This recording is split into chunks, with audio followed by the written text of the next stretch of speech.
Hey everyone, welcome back to this third episode of D3 Mini, District 3 Podcast Mini. My name is Irvin.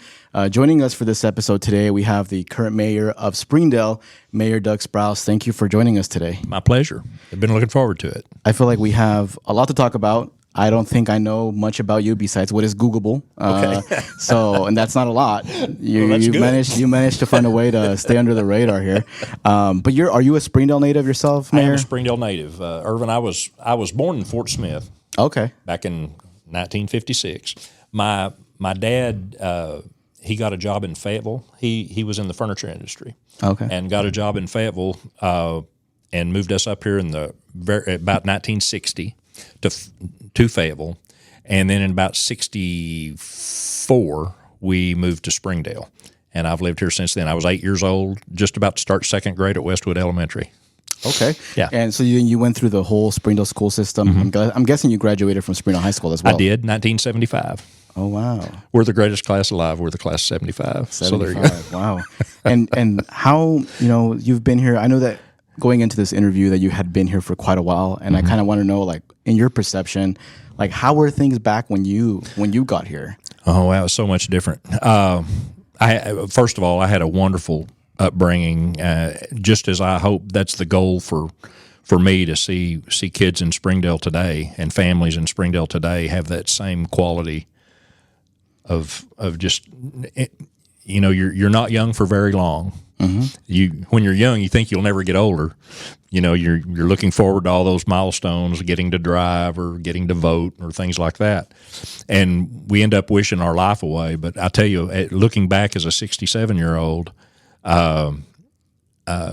that short period of time is so important for us.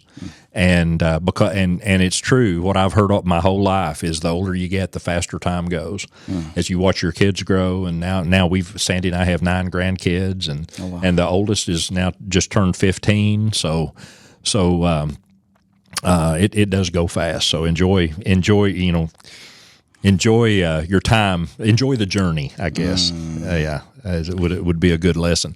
But Springdale was much smaller, of course, both geographically and in population. I think when I was growing up, we had around 12 to 15,000 residents. Now it's like 82. We think we're right at 90 right 90 now. now? Yeah. Okay, so the signs need to be updated then on this. Yeah. Well, those signs are what was during the decennial census. Mm-hmm. So we're.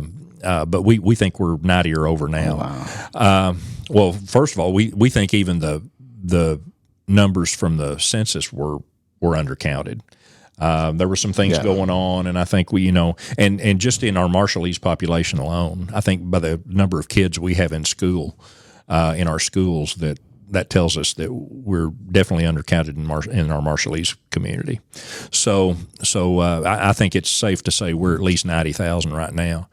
And but I mean, when I was growing up, we really had one park. I mean, Murphy Park was the park, but we just said go to the park. We didn't have to say which park. We call it the Duck Park. Yeah, the Duck Park. The Duck Park. All right. It's Springdale. A lot of ducks and geese. I remember before the lake was there. It was a park, and where the aquatic center is now. That was our Little League baseball field. We had one baseball field for games for Little League, and then we had another baseball field for the older players, 13 and up, over by the airport on Powell. So that was our 2 ballparks when I was growing up. The alternative high school now was the youth center, and it was much smaller than it is now. It was added on to significantly in the 1990s. It was basically one basketball court and a snack bar, and had 2 pool tables and a few offices. Had a couple of rooms for equipment, football equipment for Kids Day football. The funny thing about, there was one basketball gym, one basketball court. There were no place for stands or anything like that. But there was a trampoline in the corner. It was a big rectangular trampoline that actually took up the corner out of the basketball court. But we just made do. You know, if you were playing basketball, you just had to play around the trampoline. Oh, wow. But the trampoline, people would stand in line. They would ring that trampoline because it was a large one. It was like a 9 by 12. It was a big trampoline, and but everybody, you get 3 minutes, and somebody would always time. So you got 3 minutes, and then it's time for somebody else to get on. And people would jump. It was a simpler time, so we didn't have things on our phones to do or anything like that. But what else do y'all do for fun back then? You know, rode our bikes a lot. Rode our bikes everywhere, or walked. You know, as you got older, you played baseball. We really didn't have any soccer. We didn't have. But you played baseball as a youngster until football started, and then basketball, school sports. But did you ever play sports in school yourself? I did. I played football starting with Kids Day all through junior high and high school, and then baseball too. But back then, baseball was actually always my favorite. But we didn't have school teams back then. You didn't have high school baseball in Springdale, or really hardly anywhere in Arkansas. You played the other leagues. Like as you were younger, you played Little League, then you graduated to Babe Ruth League, and then American Legion. So it was much different. I wished we had school teams back then, because of baseball. I probably would have concentrated on that rather than football. Now you can't like drive around Springdale without seeing a baseball field and people playing all the time. That's right. Yeah, that's exactly right. Well, we would go to the movies a lot. You know, especially as we got a little older. The Apollo was our theater, and that was an actual movie theater. It was a movie theater. Oh, wow. Yeah, the one on Emma, right? On Emma, about every Saturday. I mean, we would go spend almost every Saturday, especially through the winter when the weather wasn't as nice, at a movie. We'd be going to a movie. How was the downtown area at that time? It was pretty busy. You know, it was pre. We had a Walmart, but we hadn't had it very long. It was up by the Plaza Shopping Center where the Harps just closed. Oh, okay. Yeah, that was our first Walmart in Springdale, and but still there was no big draw away from downtown for retail, or for, you know, we had clothing stores, shoe stores, we had the movie theater, had a few restaurants, and it was where people went on Saturday, and you know, it was a pretty thriving place. I do feel like, when you can tell me this if I'm wrong, I feel like nowadays more people flock more down to downtown Springdale than before. Usually I feel like Springdale folks would migrate to Dixon, would migrate to Rogers, and I'm seeing more people showing up to downtown Springdale now. I am too, and that's very satisfying to me when Sandy and I go to a restaurant or do something downtown, and we may sit by someone from Fayetteville or from Bentonville, and many times younger, that are hearing good things about downtown Springdale and like to frequent downtown Springdale. It's changed so much in the last few years. So even though it's becoming busy again like it used to be, it's a different kind of busy. It's a little more entertainment focused. Although we are getting more and more good retail and restaurant opportunities down here. Yeah, I'm seeing a lot of growth. I've heard from a lot of the folks that are about to open a new business downtown in Springdale, and some of it's public, some of it's not, and I'm just really excited to see the growth in the next few years. Me too. So talk about like your involvement with politics. When did you start? When was this an idea for you, and why did you decide to pursue? This was not anything I grew up thinking I would do. Honestly, I was a small business owner after. I started a furniture upholstery business actually with my dad. I'd worked for it's kind of funny, my father-in-law had Hunt's Upholstery. So I married into an upholstery career, but my dad, my father had also always been in furniture and upholstery. So I was kind of getting hit from all sides for furniture upholstery or furniture production. And so my dad actually learned upholstery on the GI Bill as after he got back from World War II out of and he grew up, all my grandparents and my mom and dad were from Fort Smith, and so I was a small business owner for many years, and about 1999 we started our business in 1983, and in 1999 I got elected to the Springdale School Board, began serving on the school board. We had 3 kids in the school district, and thought it was just something. I just wanted to serve somehow, and really enjoyed my time on the school district. We were a very fast-growing school district at the time, still are, but very, very many changes too. With the change, rapid changes in demographics and a lot of challenges with English language learners, and then from our Hispanic community primarily, but also when our Marshallese community began to grow, dealing with a language barrier in Spanish is quite different than dealing with the language barrier with Marshallese. It is. Because the Spanish language is so much more commonly used, and we could find translators, and we could find resources that we couldn't find as readily with the Marshallese community. So, and I've got a story about the ice storm I'll tell you in a minute, but I'll finish this train of thought. We after the serving on the school board, I learned that Mayor Van Hoos, who was my predecessor as mayor, he was not going to seek re-election in the 2008 election. So I met with Jerry, and he was very supportive.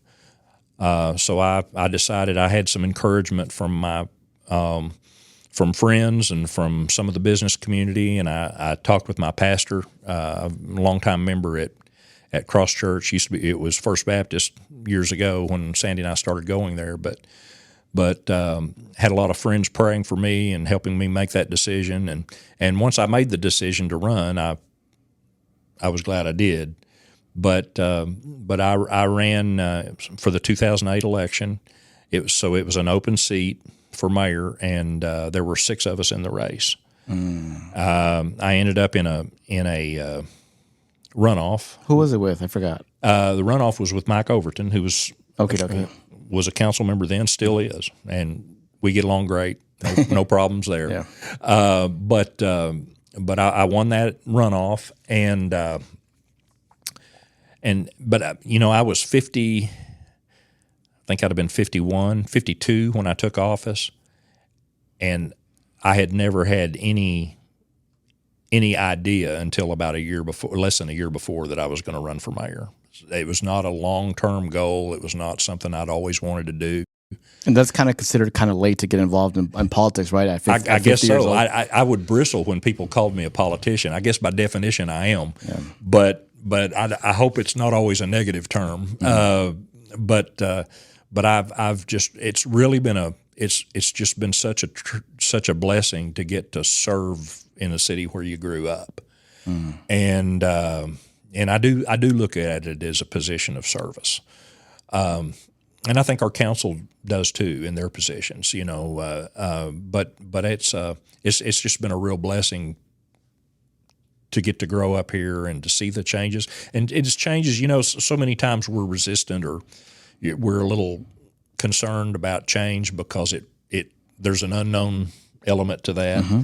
But Springdale changed rapidly, and I couldn't be prouder of the way Springdale, the people of Springdale, the school district of Springdale, the way they've embraced embraced that change, and we're much better for it. I'm glad that my kids got to go to school in a much different Springdale than I did. Mm-hmm. They still loved their childhood, but they got to experience so much more because we have people coming here from all over the world. Yeah, and I talked to Dr. Cleveland just a couple of months ago, and I asked him about this, and he said, on any given week, there's somewhere between 45 and 60 different languages spoken in the Springdale School District.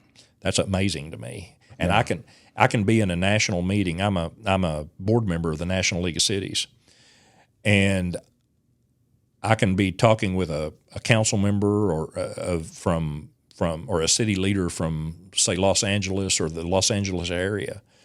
Much higher population, obviously much larger school districts. And when I tell them how many languages are spoken in our school district, it just blows them away.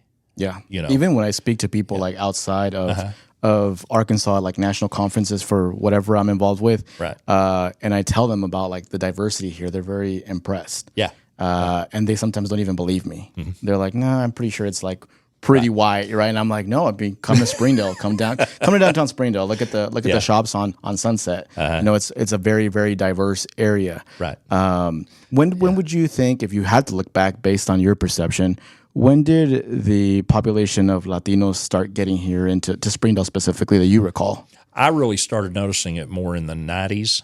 I think it had already started, like late mid 80s, right? Probably late 80s. The first few. But where I noticed it really, just because my kids were in school, the schools always kind of see all that first, because schools get involved directly with families and that's why I credit a lot of, we've not been perfect, but a lot of the positives and the way Springdale has dealt with this change, I have to credit the school district because they're very welcoming. They understood what issues come with that, whether it's a language issue, which is what it usually is. That's the one everybody notices first. And there's probably a lot of growing pains too in the process absolutely. as well. And so there's growing pains with growth no matter what it is. But when your demographic is changing so much, that brings additional challenges.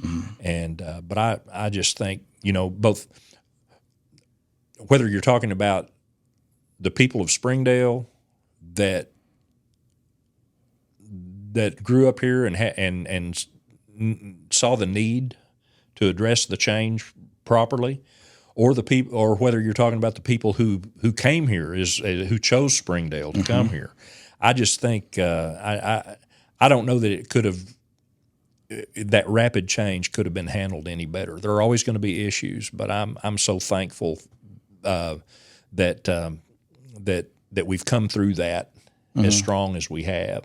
And it's just good people here and good people moving here. Yeah, that make that work. What do you think? Like, because I'm guessing with the diversity, there's always pushback. Sure. I feel like in every city. Yeah. And being a mayor, how do you deal with that? Because I'm guessing you probably hear from different sides of different folks, that the ones that embrace diversity, the ones that don't embrace diversity, but you're kind of the head of the city. So it's like, how do you deal with that throughout the past few years? I try and lead by example the best I can, but I do, and that's changed a lot. As we've had second and third generations here now of our Hispanic community and our Marshallese. It's working much easier than it did. Again, it's not perfect. It probably never be perfect. But I also, and I've got a kind of a view on this. I don't mind a bit talking about diversity. I think, and I know what we're talking about when we're talking about diversity. Many times we're talking about things that we don't choose or control. Mm-hmm. You don't choose your skin color. You don't choose. I would much rather, and I try to focus on the things we do control, the decisions we make, the kind of character we have, the person we are. Mm-hmm. I think that's what really matters. Yeah. And so I try and concentrate on that. And I think you do a really good job. I mean, I've seen you show up so much more than any other person that I know. Well, in elected government here, in the city. Yeah. I see you show up to the events that are done for like the Martin Luther King parade. Mm-hmm. You work a lot with Alice, right? And I love Alice, and I crack up at Alice because I know she has a nickname for you. She calls you Dougie. She does. She does, and that's fine with me. That doesn't she means it out of bit. love. So I know she does. I find that entertaining, and then I'm also very grateful for you because I feel like, ever since I started getting involved here in the city of Springdale and with community organizing and stuff and hosting a lot of events, you've been really helpful. I feel like every time that I need something, I can just text you and you're really quick at responding and helping me at whatever it is. There's been times where we needed lights, at a park, and you've been able to call the person to go turn the lights on. So I appreciate that. Yeah. Why is that important? I don't want to interrupt you, but let me say something. And this is completely unsolicited. You didn't ask me to do this, and I don't want to make you uncomfortable. Go ahead. But you're a great example. You'll remember a very difficult time that when I really first met you, because we had some things that had happened in Springdale. Some young men had there was some shootings, and it was I can go back to that as just one of the toughest times in my 15 years, almost 16 years. But you were a great help. You organized a peace march and everything went great. The people were honored. It was the right way. It struck just the right tone to help this community heal. And so thank you for that. I just wanted to say that. Well, thank you. Yeah. Maribel Tapia was the head of that organizing. I just helped out in any way I could. But it was a really good effort where everybody came together. Right. We worked. Maribel had the idea. I kind of put it out on social media and stuff. And then you started reaching out. We worked with the police department, make sure everything was safe. We reached out to the families as well, had them there. We stopped by at the different locations where the violence had happened and prayed on it as well. So I think the relationships that just grew from that event. I agree. Like I still use those relationships today. I still meet with these people, meet with people like Amber Perrin as well, who had the Team Springdale group back in the day as well. And I think that's what separates us from a lot of different cities is the diversity, but also the fact that we're able to kind of work together, or at least some of us make a push to try to work together and understand each other. I agree. Right. That's the only real way forward. Yeah. And I think I'm really fond of like the Marshallese community, for example. Every time I go speak somewhere outside of the area, I always bring them up as like what's happening in our town, and not only talking about their history, but talking about their history outside of Springdale, but their history here, and how we're still working on trying to make sure that this city becomes and the state becomes more inclusive towards them. Yeah. And I'm excited to see where that goes in the next few years. I am too. Can you talk a little bit about like when you started becoming a mayor, when you first became a mayor, what are some of the things that you were interested in implementing or ideas that you had that maybe you got to see grow into fruition? Sure. Springdale,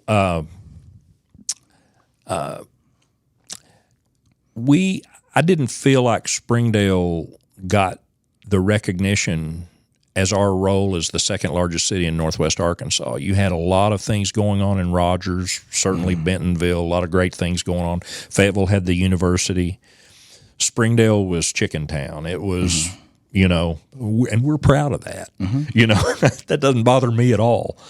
But it seemed like, and I think that manifested itself in that we didn't have the commercial development going on that the other cities did. We sort of got leapfrogged as Fayetteville for years had been sort of the center of economic vitality in Northwest Arkansas, and then in the 80s and 90s things started to grow quickly up in Benton County with Walmart and Rogers and the Promenade and all that going on, and Springdale sort of got jumped over. Now, and please don't take any of this. I don't want anybody to think I'm blaming the previous administration or any of the previous. Timing is just everything. And so when I got in, one of the biggest things is campaign issues and everything that we talked about was being more helping grow more development in Springdale, most certainly residential development. We have that coming because we had the growth, but we were becoming a bedroom community where people lived, but they would go other places to spend all their money.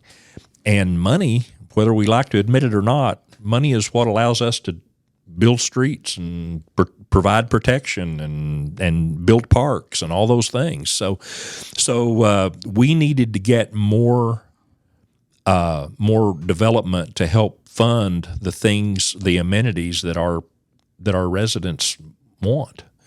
And so that, you know, we had just lost we had one Sam's Club and had just lost it, and Fayetteville got it. They built it in Fayetteville.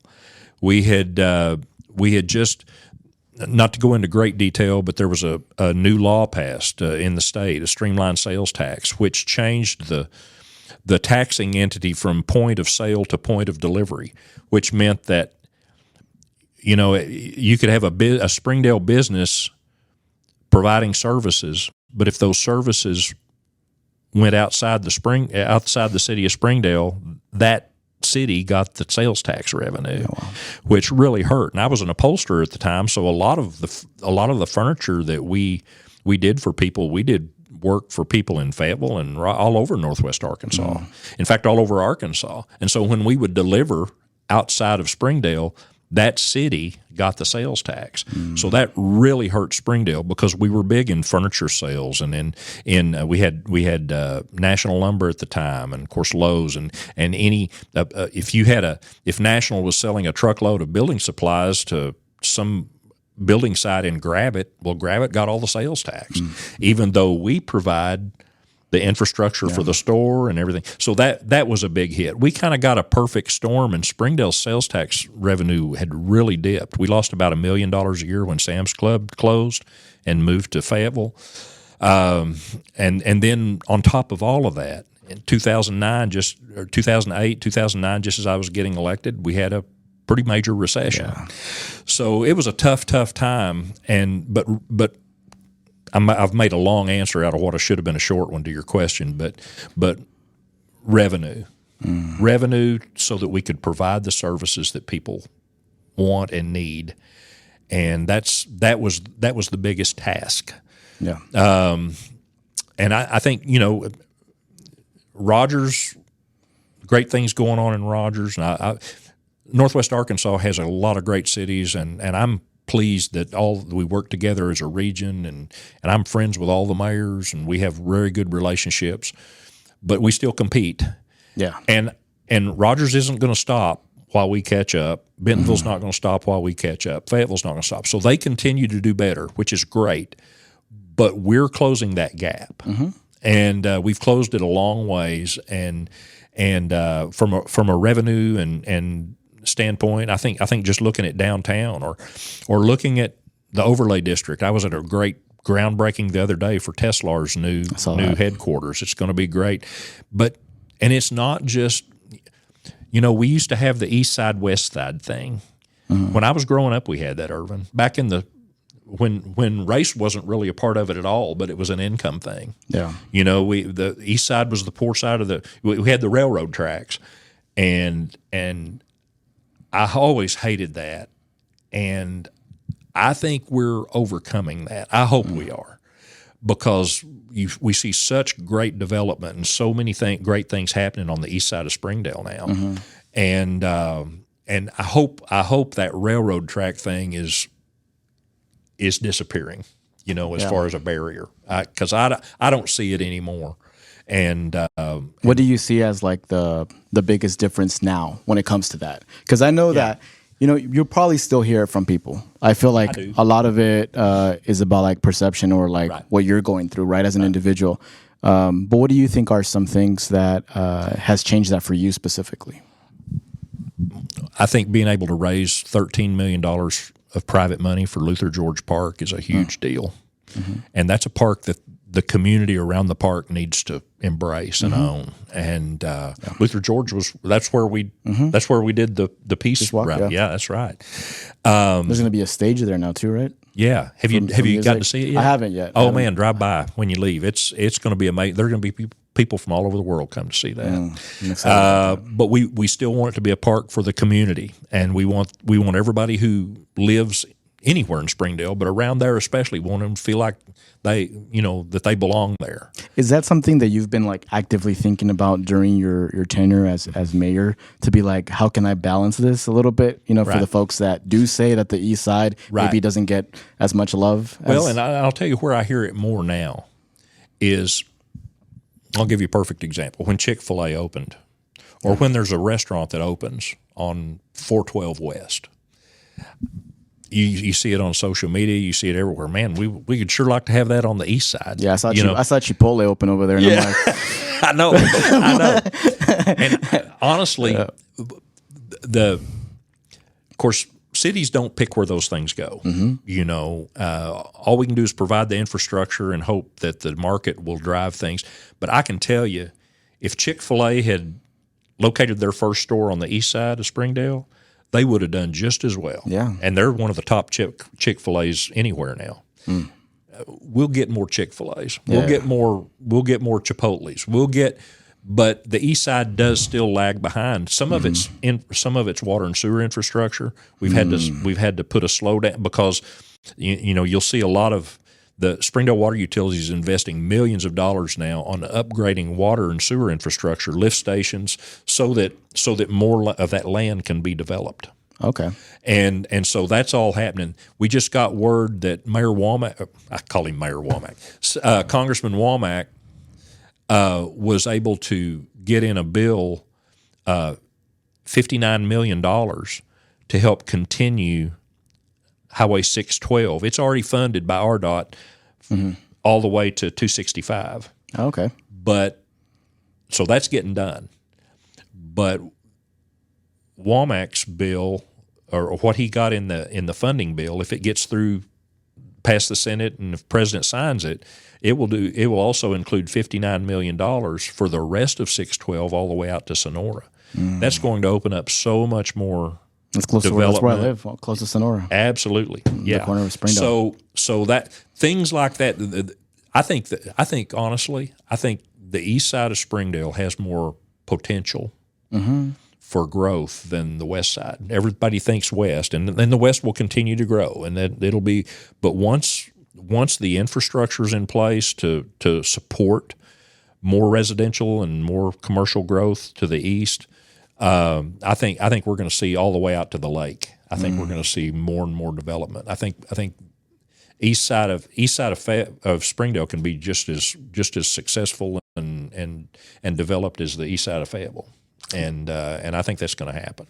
Excited to hear that. Yeah. Talking about Rogers, one of the things that I brought up with you, and we've talked about this before, but I wanted to talk about it on the podcast. Okay. They recently had storm damage over there in Bank County. Yep. Unfortunately, there was some lives that were lost with that. Yeah. And we had a similar situation in Springdale.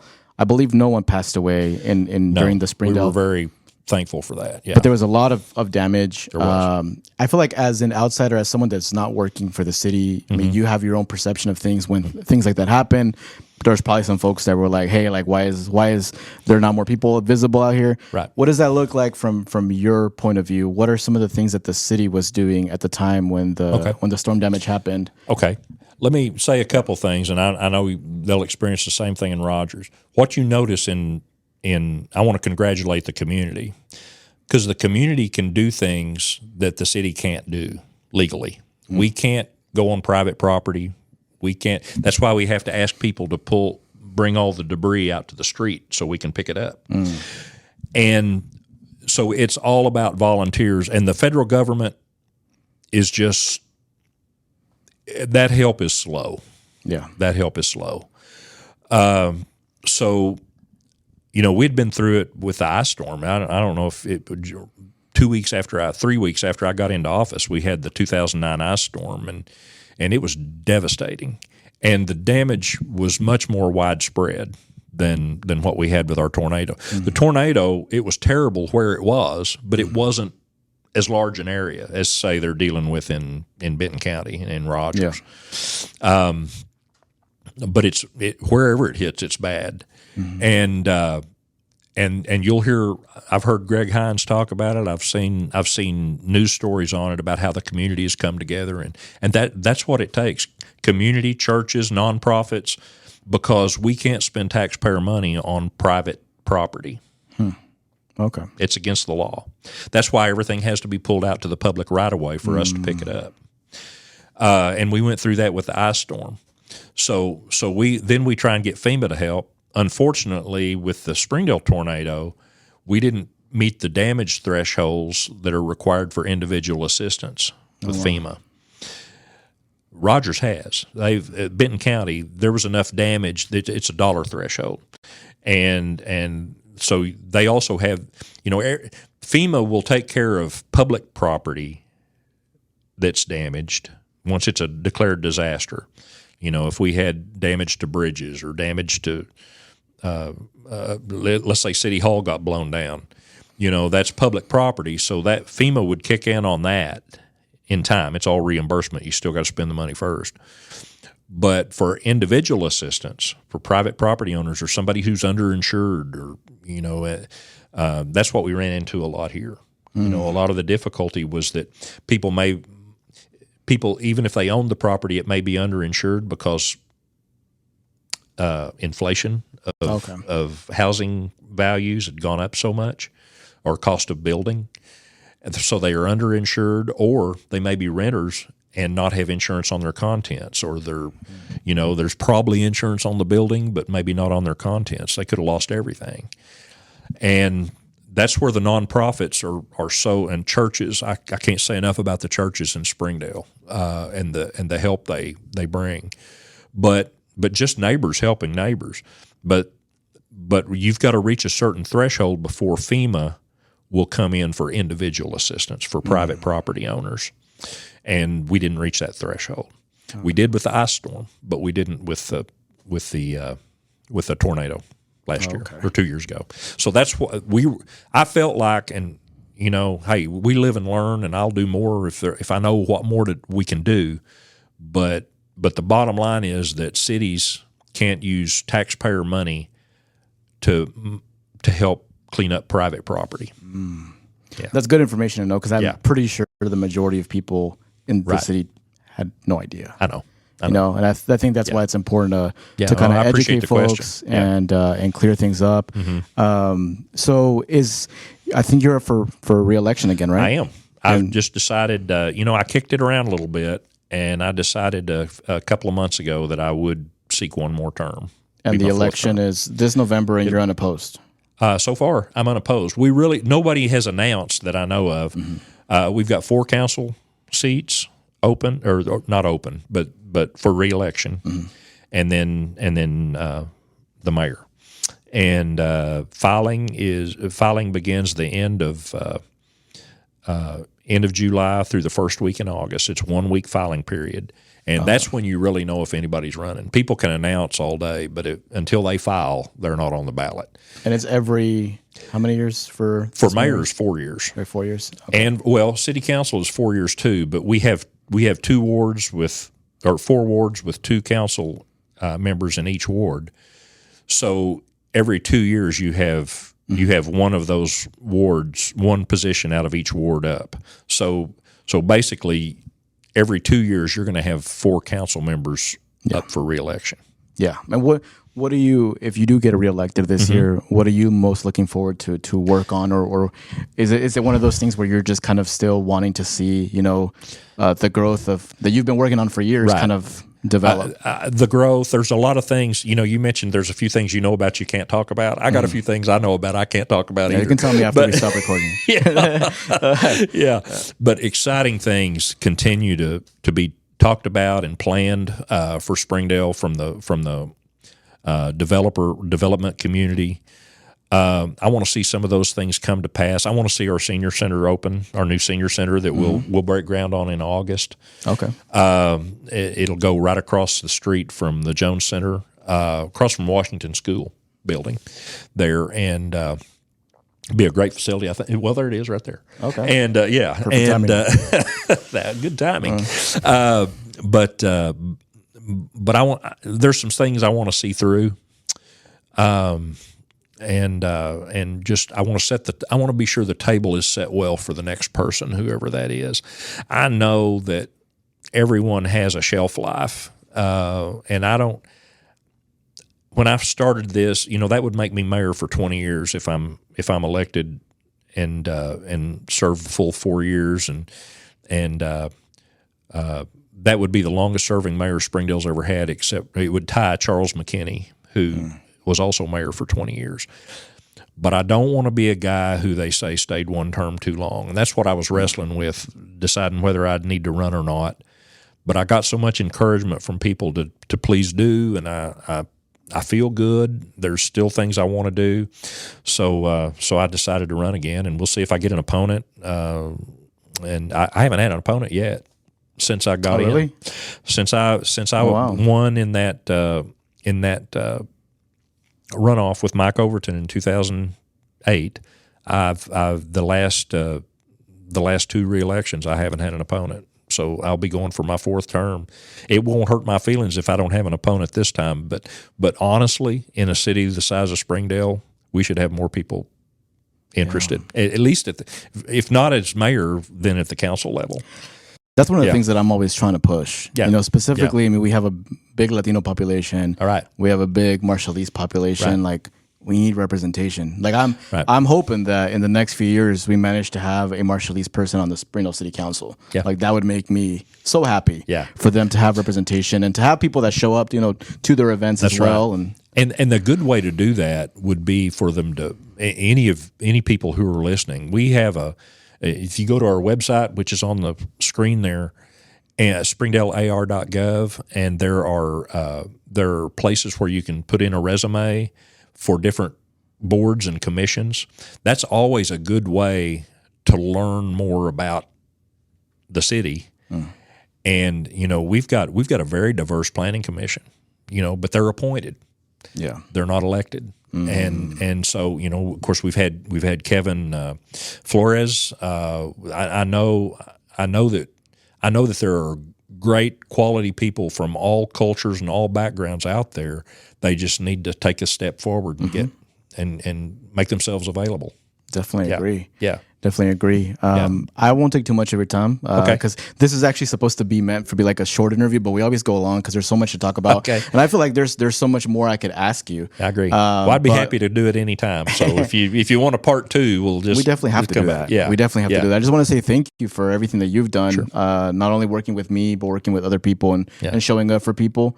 I feel like I interact with folks from different cities, and sometimes mayors aren't like that, or they're able to have easy access to them. And then, like I said, anytime that I need something, I reach out to you, and you're really quick to respond.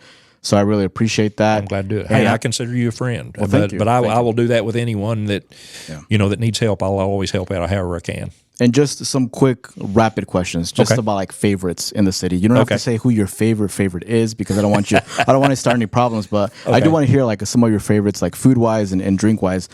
Downtown. Where's one of your? Well, actually, no. Let me make it a little bit bigger, because then you'll definitely get into problems. Right off the bat. Citywide, what are some of your favorite places to eat? Citywide, you have to name like 2 or 3. Yeah, I like Casa Alejo. I like Rain, a new restaurant down here. That's really good. Very good. I like a steak at Medusa. I tried the new steakhouse, couple of the Gaskins. It's excellent. I haven't been there yet. But Frida's, I love to go to Frida's. I mean, there's just I see you walk into the Odd Soul here and there and get a pizza. Yeah, I go to the Odd Soul and get a slice of pizza. I mean, I could name and the ones who've been here for years, Neil's and Spring Street Grill, and I eat out a lot more than I should, but I like to patronize people who put their treasure and life on the line to try and run a small business, and I'm appreciative of anybody who tries that. And I see you walk a lot too. I see you walking all over the place. I'm doing that some for my health. I just enjoy getting out and walking. So I only live a couple of miles from downtown. So if I take a long way and walk around the Jones Center, I can walk to work in the morning and get 6 or 7 miles. Before I go to, how many steps is that? That must be a lot of steps. That's about 7 miles is about 14,000 steps. Oh, wow. So I'll get between 14 and 20,000 steps most days when the weather's nice and I get to walk and my schedule allows it. But thankfully in my new city hall that the residents of Springdale so graciously approved, I've got a shower. Oh, really? If I get too sweaty in the hot summertime, I can go in and take a shower and change clothes so I can have my meetings. So what about our favorite place to get a drink? Odd Soul's good. Medusa's good. I'm just thinking of places downtown because that's usually where I'm closest to. But no one will get upset. It's all right. Yeah, I'd say people, yeah. I know I'm leaving some people out. Frida's okay. Good too. You're gonna get some text messages after this interview comes out, probably. I know. Probably. I know. Yeah. Just first ones that come to mind, but I love them all. Okie dokie. Well, Mayor Sprouse, I appreciate you making the time. Thank you once again. Sure. We'll definitely have to do a part 2. Okay. I think there's a lot of more questions, and maybe we can ask people to throw in questions next time. Some questions that the crowd might have, that the public might have. Okay. But thank you once again. And for everybody that was listening or watching this podcast episode, it was District 3 Podcast Mini, Episode 3. And you can catch this on YouTube, on Spotify, on Apple Podcasts. And we'll be trying to do more interviews with people from Northwest Arkansas or Arkansas in general, and just learn from them, learn about them, and learn about some of the cool things that they're doing in this area. So thank you for everybody listening. And thank you, Mayor Sprouse. Appreciate you.